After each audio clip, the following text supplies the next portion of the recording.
Hello, guys. How are you guys doing? Welcome to Joining the Funda, where we help you make your dreams a reality. We just got back from our honeymoon, and it was awesome. Any would you like to talk about? I'm exhausted. I think we both are exhausted. So from a lot of driving, a lot of hotel stays, it was so much fun. We loved it. But Hmm. as you can even hear, I'm kind of losing my voice a little bit. It was just it was great and wonderful, but exhausting. I think we drove. It was probably one of our shortest legs, not the shortest, but shortest legs, which is 6 hours from No, not Denver. Uh, I don't know, some city in Utah Hmm. to home, so in California, and then proceeded to get ready and go to dinner with my family to celebrate my Yeah, brother's it was an birthday. awesome And dinner. It yeah, was an awesome dinner. so we were we've kind of just been go go go this whole time. So Yeah, yeah, and so here we are. yeah. We made it here. Julio got the sword back here if you're watching. Mhm, So he gave me the sword during the reception, mhm, which was pretty cool. mhm, We got some pretty cool photoshops. If you really follow us, you already know about it. So, we don't have to tell mhm. you, but for everybody else, you know, He got a sword for our wedding. yeah. And I cut the cake with the sword, which was kind of Yes, cool, that was cool. kind of cool, and different things. A lot of people are following Mhm, us. There's a lot of people that I'm trying to connect to, and everything. I mean, because a lot of people before pre-COVID, we had relationship with different people, but once COVID hit, it's kind of like we're trying to reach out to people, but we lost their contact information. So it's just like, mhm, are they alive or dead? So like when I see somebody I mhm. know from before, I try to reach out to them. And if you're watching these videos, please reach out if you know me, because I really do want to reconnect from people from my past and stuff. And we just watched an amazing movie about magicians and everything. It is awesome. And it reminds me of Tony Bentley, Orbital Magic. Reach out to me, man. Reach out to me, man. Reach out. All right. Anything about the movie that you would like to? No, I had already seen the movie and I really loved it. We saw it in the hotel, Mhm. and he mentioned he had never seen it before, which I thought was Yeah, a I don't good. know how I It's missed that called. one. You've probably seen it now. You see me. Great movies. If you haven't seen it, it's on Prime, Amazon Yeah, Prime. I just love those Hmm. ones that are like a maze and you have to kind of like figure it out. And it's just like a big old puzzle that you have to like watch it 10 million times in order to you If you finally miss get it. something, you miss the trick. Like in all those movies, like if you that opening Hmm. scene when the guy's talking to you, if you don't understand what he's saying, you don't understand the whole entire Well, movie. at It's least remember crazy. it. Remember it later. It's just actually Hmm. crazy. So this is Joining the Funda. So we're here to help you with your fundraising. Now, the first topic that we are going to go over today,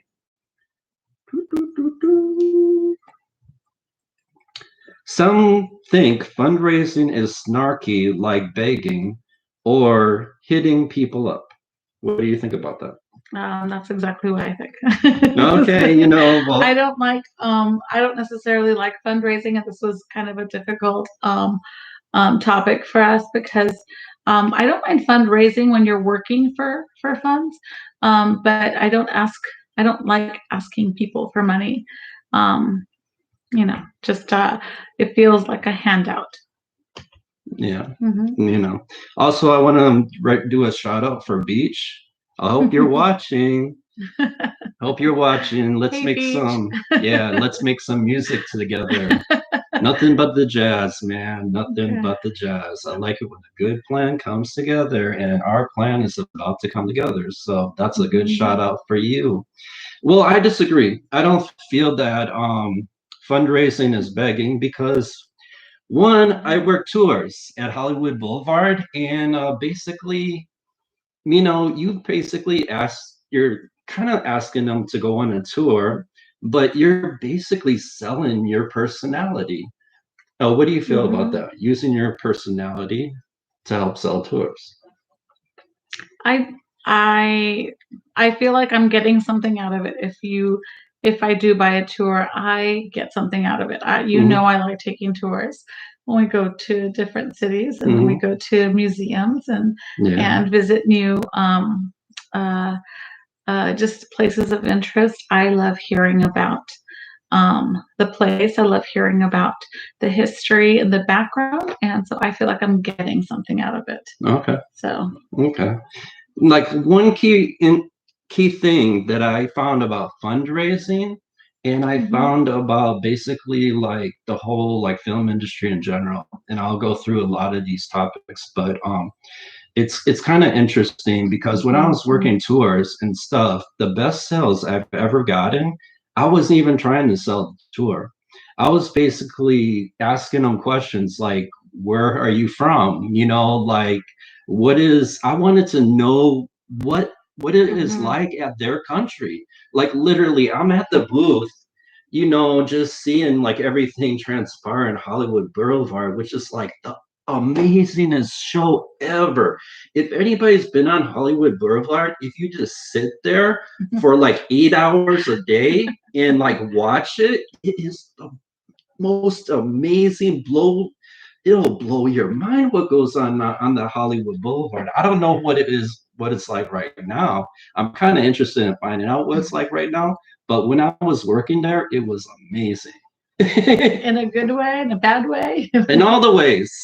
I mean, everything goes on Hollywood Boulevard and it is crazy, but the way thing, like when I was selling tours, you got to provide them with a value. So basically, I was Mhm. asking them questions like, where are you from? Like what's interesting where you live at? Like, do you have landmarks? Where you live at that you frequently go to? And I'm basically just shooting the shit with them, like basically that. And then when you get to know somebody and like you're getting to know you and they get comfortable with you, then they start asking you questions like, well, why are you at this booth? And I just tell them, well, I'm selling tours. Have you been to the Hollywood sign? Like the Hollywood sign is amazing.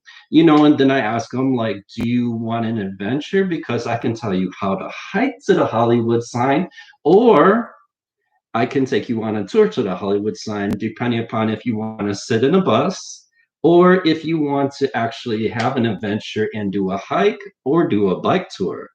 Mhm. So, what do you feel about that approach? It's fine because you're getting something out of it. Okay. So like I found that my best sales came from that approach. So like, and also it solidified. I went to school at ITD Tech. And basically, I was studying multimedia, graphics, visual effects. I had Mr. Mannering.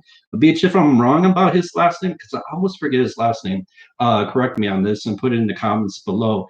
Mr. Mannering, he was in the film industry and basically taught me if you are not doing your craft, teach your craft. So if you're not doing your craft, you need to teach your craft because you need to be updated on what's happened in the latest. And then Mhm. basically he would tell us in the class, he would literally tell us that one point in our I might not be here in class with you because I might be on a production in Hollywood or New York or Europe or whatever. Mhm. And sure enough, boom, he disappeared one time and we didn't see him for a while and then he came back. So it's like basically you teach Mhm. your craft, because you're imparting your knowledge into people and you are changing their life, you're creating contacts, you're creating this, you're creating different things, basically. So if you are doing your craft, you're not really doing your craft, you're just kind of like spinning your wheels. Start teaching what you know, Mhm. because when you teach what you know, opportunity is going to come your way and then you're going to find opportunities that you never seen before. Mhm. I do actually find something similar to that, and that's something I do. I'm a real estate agent by trade, property manager by trade also. But my ministry, I would say, is teaching. Mhm. And I do teach at a co-op, homeschool co-op. And one of the strategies I do use is I do have my students, especially in math class. If you're in my math class, you would know you have to teach a lesson. You Yeah. have to study out the lesson and teach it. And the reason why I do that is because when you teach on a subject, you actually learn it better. When you have to teach others something, you internalize it a lot more. At a much greater percentage, something like 90%. You internalize it, you remember it, you always remember it. So teaching actually does do, it actually does uh, solidifies a subject a lot better inside of you. So It is cool because actually I can give Mhm. you a breakdown of Join Indie Funda. Basically, it was a collaboration with me and a guy from Europe. Basically, I was collaborating via, it was funny because it was a while ago, even before we were like video chatting on Mhm. Facebook and everything. Basically, like the production industry here started closing up on me, and Mhm. I started branching out. To overseas, Mhm. and basically networking with overseas. So a lot of the people I have are really overseas, like Tony Bentley and everything. I contacted him, and he's from Europe, and he actually traveled from Europe to visit me and stuff. And we talked about different productions and stuff that we wanted to do in the United States. And he said that in Europe, he felt like he was very restricted in the things that he was allowed to do. And he liked coming here because it's more creative freedom. Mhm. He's able to do a hell of a lot more here than he is in his own country. And it brings up like certain issues because over there it's not really free, but we live in a free country, so we should value our freedoms and fight for them. Definitely fight for them. you know If you know Kirk a little bit, you may not know that he actually used to work in the entertainment industry, and you would be shocked to see some of the videos that he has out there Mhm. of him doing some indie shows and interviews and things like that. Because if you know Kirk, you know he's kind of an introvert society in Yeah. society. He doesn't talk very much, but once a camera starts rolling, you can't get him to stop. So I know this is maybe not something that he that is well known about him, but he does love um, uh, all the behind the scenes stuff that goes into productions, whether it be entertainment, whether it be Christian films, whether it be a Horror films, commercial. commercials. So he you know enjoys uh, the the whole production and how it's made in the back scene. So that's if you know him but you don't know too much about him, that's another yeah. thing And you could learn also, about him. I also want to shout out Eric, Mhm. Minefield Entertainment. He's the Mhm. person that worked with me at San Diego Indie Fest, and we actually filmed San Diego Indie Fest. And I would like to shout out to Alicia Champion, who gave me the opportunity to actually interview every vendor at San Diego Indie Fest more than 1 year. Constantly, year after year she told me to interview every vendor because the issue was the vendors were like, we're not getting enough exposure. So she was like, okay, this is what we need to do.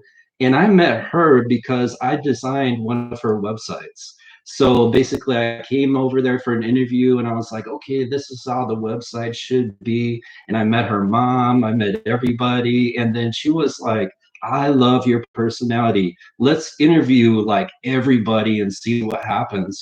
That's why I love like San Diego Indie Fest, because like you talk to these people and they're like, you know what, just do it. To go out there and do it. And whatever happens, happens. And I was on stage, I was everything. And it's an awesome clip. I mean, if you go to my video profiles, you'll see all the Mhm. interviews I did and everything. It's an awesome time. Yeah, And this isn't his full-time job. This is something he actually just enjoys. Mm. He enjoys talking about it. He enjoys doing it. He enjoys teaching others. So am behind him on this because I know this is something that makes him happy and that he enjoys, and that he wants to impart on other people. And he has a bigger goal in mind with this, as far as what he wants to do with this, with this community. So if you want to be a part of this community, I think this is a good place for you to get started and just collaborate, like he says, and be part of a bigger community of people, so that you're not alone. You may be out there in a small town all by yourself, and you just need some exposure or some feedback or someone to bounce ideas off of. Because like you bring it back to like the way joining the Funda came about is me and a producer in Europe, we were talking about like the funniness is that everybody has an idea, but nobody has money in the entertainment industry. It's like everybody has these amazing ideas, but nobody has money. And then we came up with like this epiphany, and it actually worked. And it's the craziest thing is ever. It's basically what I like to call low tech versus high tech. Basically, the principle is this will literally get you this. It's a principle. We put it to the test. This will get you this. Now, this will get you another camera, and that camera could be a red or something better. See what I'm saying? And like it was amazing how we did it, because basically we're like video chatting and everything, and we're like, you know what, we got cell phones, and we're like, why don't we just do all the scenes via cell phone? Like every scene, just plan it all out, do every scene with the cell phone, like we're doing actual production, but do it a cell phone. It's like basically every frame, just do cell phone, just the cuts, edit it, everything. Just do it the way we want it and put it together. So we started basically with one scene. And basically the film that we did, it's about aliens, how they come from other planets and they basically try to infiltrate. So we were like, okay, how do aliens infiltrate? Like how do aliens infiltrate the government? How do aliens infiltrate anything? Like how do they go about doing it? I mean, that thing is like very played out. Like Roswell incident. We actually went to Roswell, which was really amazing and really cool. The truth is out there, but so we went over this idea and we're like, you know what, like, why don't we just go through cell phones and just do like every scenario? And also like basically we looked at people's scripts. So keep sending your scripts to me, because you never know, I might find a script and actually do it and have a budget for it. So you never know who I'm going to meet. And I might just do it and say, hey, I got a $200,000 budget. I love your script. Let's do it. So keep sending those scripts. So email me at online casting call submission at gmail.com. I'm going to put it in the description below so you have it. But keep sending me those scripts. Keep sending me those demo reels, because when I do get a budget, when people contact me for different things, I might just call you up and say, hey, I gotta have a production going. I can pay you this. SAG actors, I can pay you a $500 day rate. If I got something going, I'll let you know, and $500 a day. I know struggling actors, a lot of times they are SAG actors, but they're basically working in the restaurant or in the bar. It just really kills me because they have this huge talent, and they're working in a bar or something way beneath them, but they do it and they survive and they make a living. But they do it because it's a flexible schedule, and they're able to leave at a moment's notice because they have a production and they just want to jump on it and their employers flexible with them to give them that kind of flexibility, and it works for them. So that's why all these actors are working, in food, in retail. They're working these weird places, which is cool. What do you think about that? I don't know anything about that. So I have no knowledge of the industry, but I do have access to non-SAG actors who probably would be willing to be in a production.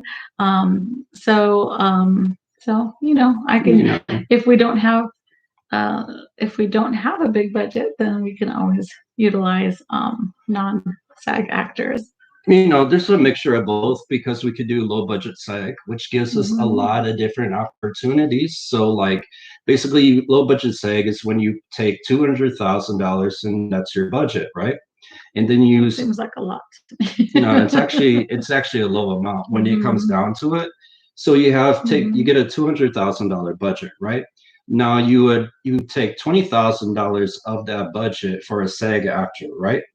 And then that gives you, remember, ever see these movies like it has like Bruce Willis and he does like one scene? That's a low budget SAG movie. And basically what that does when it's on Netflix or one of those social media things, people are going to watch that movie because it has Bruce Willis in it. He's a SAG actor, but it's a low budget film. So SAG allows you to have A-list celebrities in your movie, but it's an independent film. So I think it's an awesome thing that SAG does. It's really awesome. I met Ed Asner, and he is very awesome, very political. I talked to him about politics and everything and really got to know him. And man, it was an honor to meet him. And it was crazy because I was at LA Film School, and basically I got an opportunity to film Ed Asner. And it was amazing. It was freaking amazing. I learned a lot about the film industry. I learned a lot about politics. I mean, it was just amazing. If you go to my Instagram, you can see the pictures and everything. It was an awesome time. Basically, he was, backing a politician, and basically he had me film everything, which was amazing. Anything? No, I was actually just thinking about something you said, but I lost my train of thought. But I was thinking that I did see that one, by the way. I am political as well. Yeah. But no, it'll come back to me. I can't remember what I was thinking. Okay. So the main point that I'm trying to make, it's not necessarily about trying to sell somebody something or beg for money. It's more of basically you're providing value. Basically, you're providing value to them because you don't want to go up there, would you like to go on this tour? You don't want to do that. You want to go up there and basically talk to them about their life, about what they've been through, what it's like in their country, different things like that. You want to get to know the people that you're talking to. The main problem with a lot of crowdfunding campaigns and everything, and I have some ideas for people about crowdfunding campaigns, is that basically they're asking for money all the time. And then they end up running into problems because they keep posting the same stuff, and then they have problems with Facebook is because they're not being fluid with their marketing, and Facebook locks them down, suspends them, and all this bad stuff happens. Well, this is a better alternative than that because every one of your posts are completely different on every social media. You are actually networking with people. The main goal in fundraising is not the money. The main goal in fundraising is the connections that you make. When you go to the different places, when you go to charities, you are not looking for money. You are looking for connections. It's another thing, like people that steal ideas, it's really counterproductive because you're taking the idea from the source. I rather have the source for the ideas because it springs up like a well. Like you find somebody that has awesome idea, they're continually having all these awesome ideas. Mm-hmm. And then somebody steals that idea, they're actually doing them a disservice because that guy's springing with all these ideas. And if they actually collaborated and worked together, they would be making a hell of a lot more money. Mm-hmm. They would be more successful. And a lot of artists, they shy away from money because it's all about the art, and that is true. And the thing I know, like low tech versus high tech, basically, when we were doing what we did, is we did every scene on the phone. We did every scene on the phone, and basically, we made videos of what we were trying to do. We made videos. I was in the US, he's in Europe. We were making videos of what we were doing, and we were basically saying, okay, this is what we did. Okay, I did this on here, cell phone, right? I have cell phone. I created this scene. Basically, the movie was about, aliens and everything. So we did all the scenes on the phone, and we said, okay, we need this. We need to buy this or rent this. Who has it? And basically we did that, and he was able to make zero money, make a production that was like 200,000. He had no money. No money. He was able to do a $200,000 production. Now, through error and stuff, we actually came up with a few things that'll actually help you. So, that'll actually help you. But do you have any feedback? No, I was just thinking I would, I'm not necessarily, and I know that he's looking for any ideas, and just a community of people Yeah. who want to be involved in creating projects. But my interest would be to do, and I know that your heart is in this too. Good Christian films. There's not a lot of good Christian films, and there's certainly a big niche market for it and a big need for it. And I think that that's something that if you have an idea for a good Christian film, I think that would be certainly welcomed, and I think we'd love to see more of those. Yeah, because I want to do a Christian horror movie.